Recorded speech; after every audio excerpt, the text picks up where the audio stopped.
నడిచినా కూర్చున్నా మోకాళ్ళ నొప్పులు వస్తున్నాయా? ప్రాణ పెయిన్ క్లినిక్ లో అధునాతన చికిత్సతో మోకాళ్ళ నొప్పులు తగ్గించుకోండి. నమస్తే, వెల్కమ్ టు మనం టీవీ. మనం ఉన్నది మన కోసం. నేను వలి. ప్రస్తుతం స్టూడియోలో ఉన్నారు చలసాని శ్రీనివాస్ గారు. వారితో మాట్లాడదాం. చలసాని గారు నమస్తే సార్. చలసాని గారు, వైఎస్ షర్మిల దగ్గరికి జగన్ గారి బాబాయ్ అయినటువంటి వైవి సుబ్బారెడ్డి గారిని పంపించి రాయబారం నడిపిస్తున్నారు. ఆంధ్రప్రదేశ్కు మీరు వస్తే కనుక అక్కడ అధికార పార్టీకి నష్టం జరుగుతుంది, మన కుటుంబం మధ్య చిచ్చు పెట్టిన పరిస్థితి ఉంటుంది, దయచేసి ఈ నిర్ణయాన్ని విరమించుకోండి అని జగన్ గారు రాయబారం పంపించినట్టుగా వార్తలు వస్తూ ఉన్నాయి. చూసారా మీరు? ఎక్కడ కిటికీలు వెళ్తుంది? పేపర్లో చూడటమే సార్. ఏమంటారు మీరు? చూడలేదు నేను. ఏపీఎల్ మరి సరే, అలా జరిగే అవకాశం ఉందా? జరిగే అవకాశం కూడా ఉండొచ్చు, ఉండకపోవచ్చు. ప్రాబబిలిటీ అండి.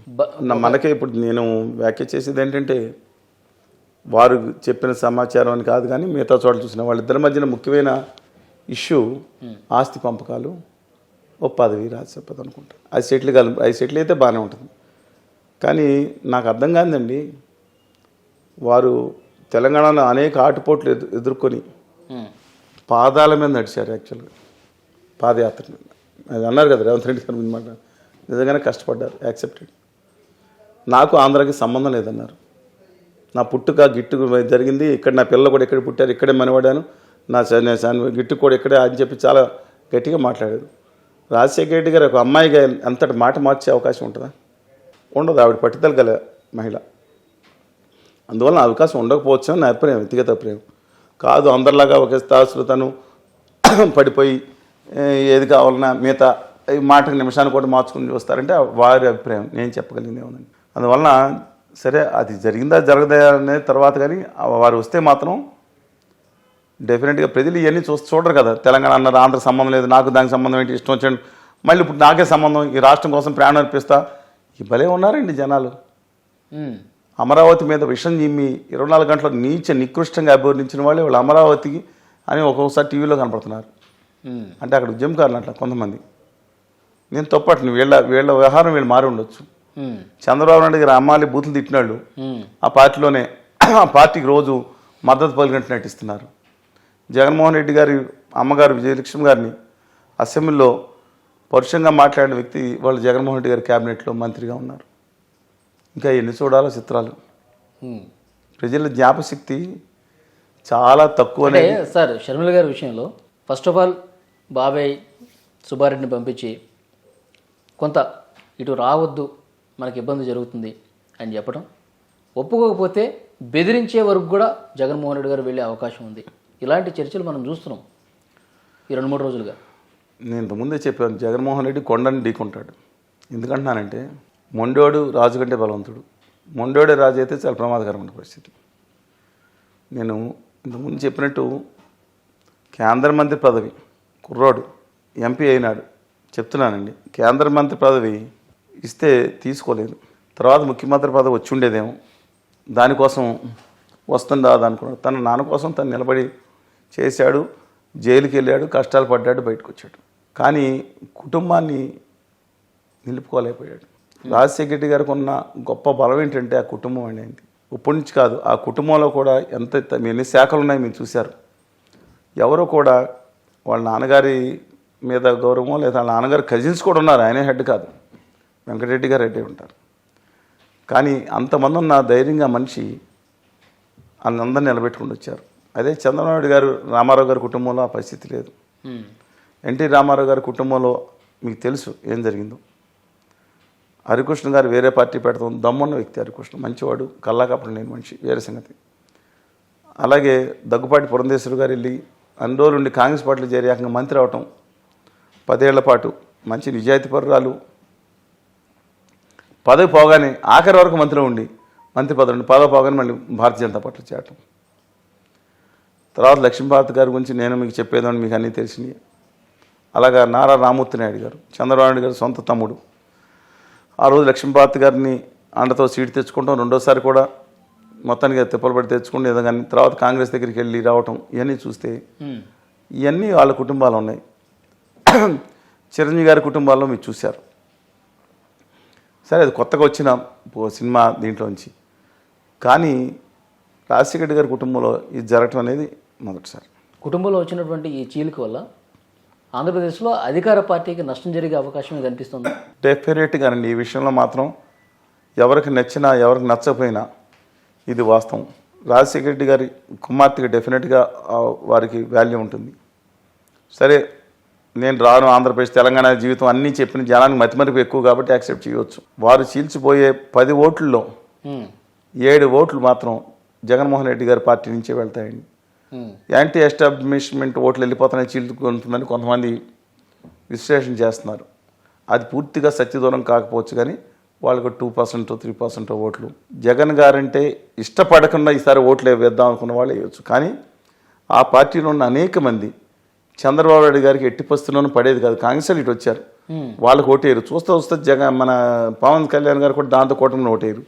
ఎలా వెళ్ళాలా ఎటు వెళ్ళాలన్న పరిస్థితిలో డెఫినెట్గా ఇంకో ఆల్టర్నేటివ్ కనపడుతుంది. ఆళ్ళ రామకృష్ణారెడ్డి గారు మీకు బహిరంగానే మాట్లాడినట్టున్నారు, షర్మిల గారు వెంటనే నడుస్తున్నారు అన్నారు. అందువల్ల అలాంటి వాళ్ళు ఖచ్చితంగా ఉంటారు. దీనివల్ల వెనకమాల చంద్రబాబు నాయుడు గారి వామపస్తమో లేదా ఇంకో హస్తం ఖచ్చితంగా ఉంటుంది. ఆయన ఎందుకు ఊరుకుంటారు? ఆయన కుటుంబంలో చిచ్చు పెట్టేవారు అనే భావనతో ఉన్నప్పుడు ఆయన ఊరుకుంటానికి ఆయన ఇక్కడ ఏమైనా చారిటీ సంస్థ లేదా ఇంకోటి నడపడానికి వచ్చారు. ఆయన రాజకీయాలు చేయడానికి వచ్చారు. రాజకీయం ద్వారా సమాజానికి బాగు చేయవచ్చని ఆయన భావించి ఉండొచ్చు. రాజశేఖర రెడ్డి గారు కూడా అంతే. రాజశేఖర రెడ్డి గారు ఉండగా తెలుగుదేశం పార్టీని చేల్చలేదా? పార్లమెంటరీ పార్టీని చేల్చడంలో ఒక భాగం పోషించలేదా ఒకనాడు? అంటే అందువల్ల షర్మిల గారు చీల్చే ఓట్లలో 170% ఓట్లు వైఎస్ఆర్ కాంగ్రెస్ పార్టీ డెఫినెట్గా మైనస్ అవుతుంది. నైతిక స్థైర్యం దెబ్బతీస్తుంది. ముఖ్యమైన పాయింట్ ఏంటంటే ప్రశాంత్ కిషోర్ గారు రావటం వల్ల జగన్ గారికి వచ్చిన లాసే ఉండవు. ఎందుకంటే పీకే టీం వేరే అయిపోయింది. ఆయన స్ట్రాటజీ అనుకున్నాయి. కానీ ఆయన ఇంట్రడ్యూస్ చేశారు, ఈయన మన మనిషిని ఒకప్పుడు వైఎస్ఆర్ కాంగ్రెస్ పార్టీ సమావేశంలో.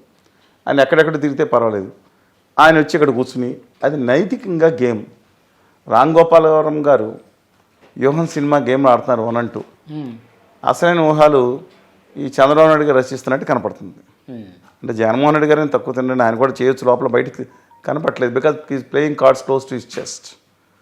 బట్ నిష్పక్షపాతంగా మనం మాట్లాడుకోవాలి. డెఫినెట్గా ఇంపాక్ట్ ఉంటుంది, ఉండి తీరుతుంది. ఇప్పుడు ఆంధ్రప్రదేశ్కి వస్తే, మాట వినకుండా వస్తే అన్న ఎంతవరకైనా తెగిస్తాడు. అధికారమే పరమావధిగా ఉన్నటువంటి అన్న జగన్మోహన్ రెడ్డి గారు షర్మిల విషయంలో ఎంతవరకైనా వెళ్ళే అవకాశం ఉందని కొంతమంది చర్చిస్తున్నారు, విశ్లేషిస్తున్నారు. అట్లా ఆ కోణంలో నేను ఆయన వ్యవహార శైలి మానసిక విశ్లేషకుని కాదు, కానీ రాజకీయంగా ఆలోచిస్తే అలాంటి చర్యలకు ఆయన పాల్పడ్డాడు. జగన్మోహన్ రెడ్డి గారు అలాంటి చర్యలకు పాల్పడటం కష్టం ఇమ్మీడియట్గా. ఎందుకంటే ఆల్రెడీ వైఎస్ వివేకానంద రెడ్డి గారి కేసులో చాలామంది నమ్ముతున్నారు వాళ్ళ కుటుంబ సభ్యుల హస్తం ఉందని. వైఎస్ అవినాష్ రెడ్డి గారు కానీ అందుకు నమ్ముతున్నారు. నిజం ఏంటో మనకు తెలియదు కాబట్టి మనెవరు ఈ మీడియా వాళ్ళ కొంతమంది జంటలేయాలని చెప్పి జడ్జీలు వేసి శిక్షలు వేసి అమలు కూడా చేసేయడానికి మనం కాదు కదండి. ఆ నమ్ముతున్న నేపథ్యంలో ఇది కూడా వెళ్ళిపోతాయి. రేపు సునీత గారు కూడా పోటీ చేస్తారని వస్తున్న వార్తలు, షర్మిల గారు కూడా పోటీ చేస్తారని. How far it is true you can't say అండి, బట్ డెఫినెట్గా ఇంపాక్ట్ ఇది. నో సెకండ్ థాట్, ఇంపాక్ట్ ఉంటుంది, డెఫినెట్గా ఉంటుందండి. ఇంపాక్ట్ మానసికంగా ఉంటుంది, ఓటు పరంగా కొంత ఉంటుంది.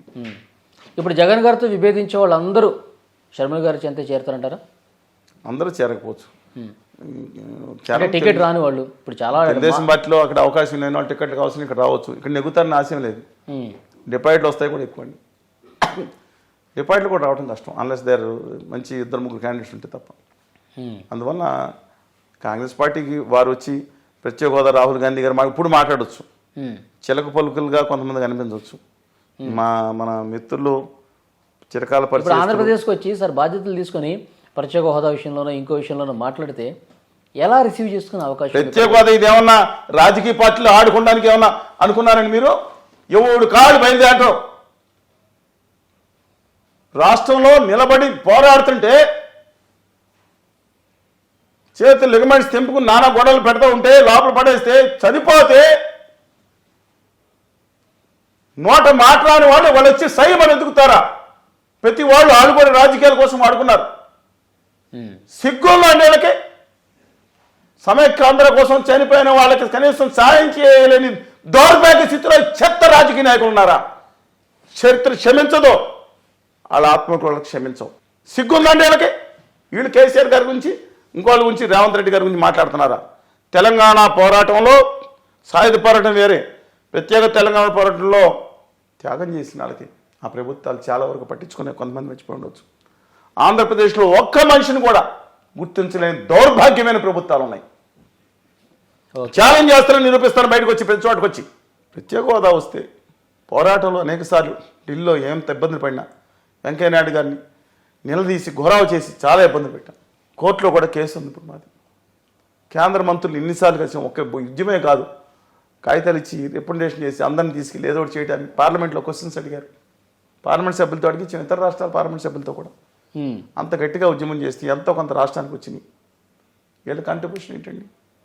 2019 ముందు కంటే తర్వాత గట్టిగా ఉద్యమించాం. మేజర్ మీడియాలు చూపించలేదు, మేమేం చేయను. 26 జిల్లాల్లో ధర్నాలు పెట్టాం, అనేకం చేసాం. లెటర్స్ వెయిట్ అండ్ సీ అండి, లెటర్స్ వెయిట్ అండ్. ఇప్పుడు జాతీయ పార్టీలతో పాటు ఆంధ్రప్రదేశ్లో ఉన్న ఏ ప్రాంతీయ పార్టీని కూడా నమ్మే పరిస్థితి లేదా? రాహుల్ గాంధీ గారి మీద కొంత నమ్మకం ఉందండి. స్థానిక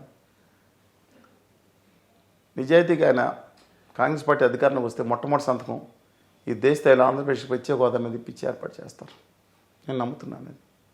అక్కడ వస్తే వీళ్ళ చిత్తుద్ది ఇక్కడ ఆంధ్రప్రదేశ్తో సంబంధం లేకుండా నేను చెప్తున్నాను. ఆయన ఢిల్లీలో మా సమయం ఒక సభలో పాల్గొన్నప్పుడు ఆయన ఇచ్చిన హామీ కానీ, నేను ఆయన భారత్ జోడో యాత్ర ఉండగా మంత్రాలయం వెళ్ళి ఆయన కలిసినప్పుడు ఆయన ఇచ్చిన హామీ కానీ స్పష్టత ఉంది. కాంగ్రెస్ పార్టీ ముఖ్యమైన విధాన సంస్థ ఏదేందో అది నిర్ణయం తీసుకుంది, ఏకగ్రీవంగా ఆమోదించారు. సిడబ్ల్యూసీ కాదు, ప్లేన్ ఏఐసిసి రెండు కూడా తీసుకుంది. They can't go back. Already నమ్మక ద్రోహం చేసినట్టు పెనం ఫీల్ అవుతున్నారు. మనం తెలంగాణకు అన్యాయం చేసాం, ఆంధ్రప్రదేశ్కి అన్యాయం చేసాం, అమ్మ దీన్ని సరిచేయాలమ్మా అని అనుకున్నప్పుడు డెఫినెట్గా దాని మీద సానుకూలమైన ఒపీనియన్ ఉందండి నాకు. చూద్దాం. వీళ్ళు నాటకం ఆడేవాళ్ళ గురించి నా బాధ. ఒకళ్ళు మాట్లాడతారు. చంద్రబాబు నాయుడు గారు లాస్ట్లో బెదిరించి వచ్చారు, 4 ఏళ్ళు పక్కన పెట్టేసిన. సంతోషం, రమ్మన్నారు, వెళ్ళాము, గౌరవించాము.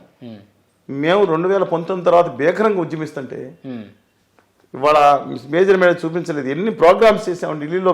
ఈ నెల రోజులే కదా ఈ దగ్గు ప్రాబ్లం వచ్చింది, ఢిల్లీలో ధర్నాల వల్లే కదా. నిన్న మీటింగ్లు, మొన్న మీటింగ్లు, విజయవాడ అంతా తిరుగుతూనే ఉన్నాం కదా, తిరుపతిలో పెట్టాం కదా, అన్ని చోట్ల తిరుగుతూనే ఉన్నాం కదా. మీడియా మేజర్ మీడియా రావచ్చు. వీళ్ళు ఆయన మాట ఏమైందని అడుగుతారు ఏంటండి? విశాఖ ఉక్కు కర్మాగారం గురించి ఎందుకు మాట్లాడండి? వీళ్ళు ఆంధ్రుల హక్కని, ఆంధ్రుల ఆత్మగౌరవాన్ని ఢిల్లీ పాలిషల దగ్గర తాకట్టు పెట్టిన బ్యాచ్ అయిపోయి చంద్రబాబు నాయుడు గారిని ఒక్కడి గురించి అట్లా మేజర్ పార్టీలు ఎలా అయిపోయింది. వాళ్ళు బ్లాక్మెయిల్ చేసి బెదిరిస్తూ ఉన్నారు. చూద్దాం సార్. షర్మిల గారు ఆంధ్రప్రదేశ్ బాధ్యతలు తీసుకున్నాక కాంగ్రెస్ పార్టీ అధికార బాధ్యత తీసుకుంటారని మీకు తెలుసా? అంటే మనం వస్తున్నటువంటి వార్తలే మీతో పంచుకుంటున్నాను. తీసుకున్నా తప్పలేదు, వారి వ్యవహార సైకిల్ ఎలా ఉందో చూడాలండి. ఎందుకంటే మళ్ళీ రేపొద్దున తెలంగాణలో ఏదో వస్తే తెలంగాణ వెళ్ళిపోయి మళ్ళీ రేపొద్దున కర్ణాటకలో వెళ్ళిపోతే అదే ఆంధ్రప్రదేశ్ కాంగ్రెస్ పార్టీ ప్రకటన చేయబోతున్నట్టుగా తెలుస్తుంది. అధికారంలో కేంద్రంలో వస్తే ఆంధ్రప్రదేశ్ ప్రత్యేక హోదా ఇస్తాము, దాంతోపాటు వివిధ రాష్ట్రాల్లో గ్యారంటీలు ప్రకటించారు కదా, అట్లా కొన్ని గ్యారంటీలు కూడా ఆంధ్రప్రదేశ్లో ప్రకటిస్తామని చెప్తున్నారు. చూద్దాం భవిష్యత్తులో ఏ విధంగా ఉండబోతుంది. ఆంధ్రప్రదేశ్కి ప్రత్యేక హోదా కలిసి పనిచేసాం. కాంగ్రెస్ పార్టీలో గౌరవనీయులు రఘువర్ రెడ్డి గారు ఉండగా, ఇప్పుడు సిడబ్ల్యూసీ మెంబర్ గారు శైలజనాథ్ గారు ఉండగా మేము చాలా గట్టిగా ప్రత్యేక హోదా ఇబ్బంది సాధన సమితితో వారు వచ్చి సంఘీభావం తెలిసి మా బంధుల్లో ప్రతి చోట పాల్గొన్నారండి. డెఫినెట్గా ఆ పార్టీ మీద ఆ విషయంలో వాళ్ళు చేసిన మోసాన్ని వాళ్ళు సరి చేసుకుంటున్నారు. చూద్దాం సార్ ఎంతవరకు సరి చేసుకుంటారు కూడా చూద్దాం. కానీ ఎలాగా ఇండియా కూటమి అన్నిటికీ పోటీ చేస్తే ఎలాగా? రేపొద్దున let the wait and see. చూద్దాం. Thank you very much sir. నమస్కారం.